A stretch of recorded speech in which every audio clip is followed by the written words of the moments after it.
Hello বন্ধুরা, এখন আমি কোরাটাল শিবা পরিচালিত দেবারা পার্ট 1 ট্রেলারের রিয়াকশন দেবো। হিন্দি ট্রেলারটা আমি দেখেছি, আমি লাইভ রিয়াকশন দিচ্ছি না যেহেতু টিসিআরসি আসছে এবং তাদের ট্রেলার লাইভ রিয়াকশন দেওয়া মানেই কপিরাইট আসবে।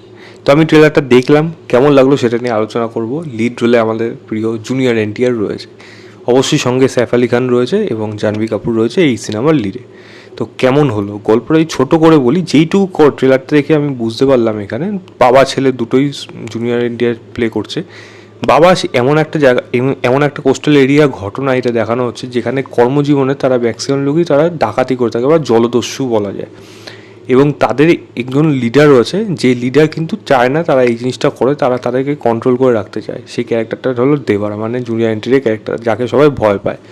এবার সৈফ আলি খানের ক্যারেক্টারটা আছে, তারা বন্ধু হয়েই সেজে থাকে, মানে মুখোশাল তারা জুনিয়র এনটিআরের বন্ধু, বাট সে তাকে ডিচ করতে চায় এবং পরিষ্কার কথা সে তাকে মেরে ফেলতে চায় এবং জায়গার কন্ট্রোল, সমস্ত কিছু কন্ট্রোল ওই জায়গাটা নিতে চায়।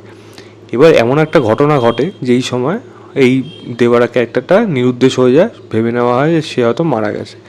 তার ছেলে যখন এখানে আসে, সেও জুনিয়র এনটিআর এবং তার ছেলে কিন্তু তার বাবার মতো একেবারেই না, সম্পূর্ণ উল্টো রকম, একটু ভীতু ভয় ভয় থাকে।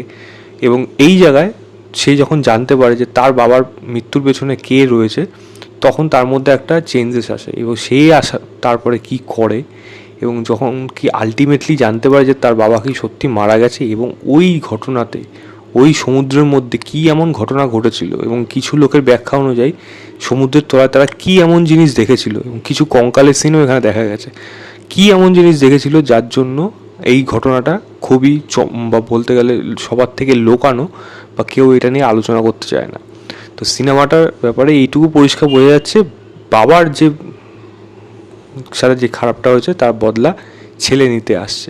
কীভাবে নিচ্ছে এই নিয়ে সম্পূর্ণ গল্প থাকবে আপাত দৃষ্টিতে। এবার দেখা যাক সিনেমাটা কীরকম। যদি গল্প লেবে বলি, যে আমি দেখুন পরিষ্কার কথা, গল্পগুলো কেমন কিন্তু সিম্পল, বাবার বদলা ছেলে নিচ্ছে এরকম গল্প বহু বছর ধরে হয়ে গেছে। এখন কথা হলো এই সিনেমার মধ্যে ইমপ্রেসিভ কী রয়েছে। প্রথম কথা হলো ভিজুয়ালস, যেগুলো কিন্তু ভালো, ম্যাক্সিমাম জায়গায় ভালো। সমুদ্রের সিন, রাতের দৃশ্য যেগুলো রয়েছে সেগুলো কিন্তু ভালো। অ্যাকশানগুলোকে যেরকম ডিজাইন করা হয়েছে সেইগুলো অবশ্যই ভালো।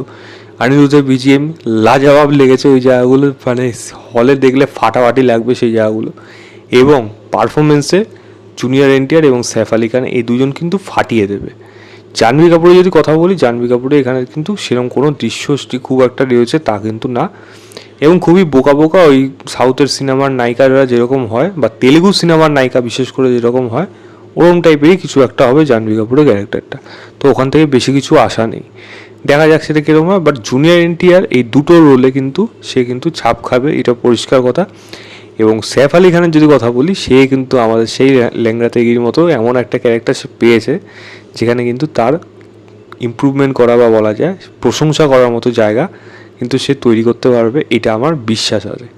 এবার দেখা যাক কোরাটাল শিবা এই সিনেমাটাকে কীরকমভাবে ডিল করে, কারণ এই গল্পের মাঝখানে আরও অনেক ঘটনা আছে যেগুলো তারা কিন্তু এখানে বলতে চায়নি, যেটা সিনেমা হলে পরিষ্কার বোঝা যাবে। তো এই দিক থেকে ট্রেলারটা বড় হওয়া সত্ত্বেও অনেকটা কিছু কিন্তু তারা কিন্তু এই জায়গাটা লুকিয়ে রাখতে পেরেছে।